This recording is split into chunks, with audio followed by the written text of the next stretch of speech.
这是我见过荷尔蒙最爆棚的挑战，并且还是巨石强森亲自设计的游戏。挑战成功将获得100个 W， 注意，奖励是100个 W， 而不是冰箱。他们要拿起90斤重的大铁锤，然后砸碎2个320斤重的小石球，一直砸到你觉得能够拉动它。谁率先将石球拉到15米高则为胜利。参加挑战的人跟我们正常人一样，你也可以参加。今天参赛的选手二狗是名金融分析师，每天赚1个 W 就收手，下班就来健身房打卡锻炼。他的对手狗蛋则是一名消防员，也是个肌肉爆炸的硬汉，给你来一拳就知道什么叫吃个讨讨好凉凉。游戏开始，狗蛋一上来就坐在了地上，还把锤子踢下台，这多少有点尴尬。两人如同打了鸡血一样用力，狗蛋敲击的表现明显更胜一筹，石球一大块一大块的掉。然而二狗敲击力度显然有点不够。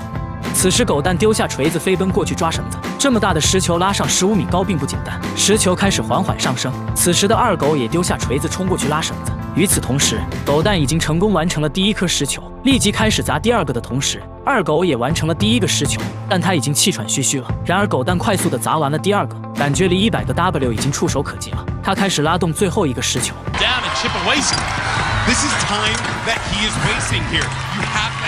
体力开始缩水放了下来，只能重新拿起锤子敲击石球。此时两人体力透支，如同身体被掏空。砸完石球的狗蛋马不停蹄地走向绳子，他要再次拉起石球赢得100个 W。狗蛋成功赢得了比赛，全场观众为他那100个 W 欢呼呐喊。屏幕前的你也可以参加，关注一下妹妹，下个视频更刺激。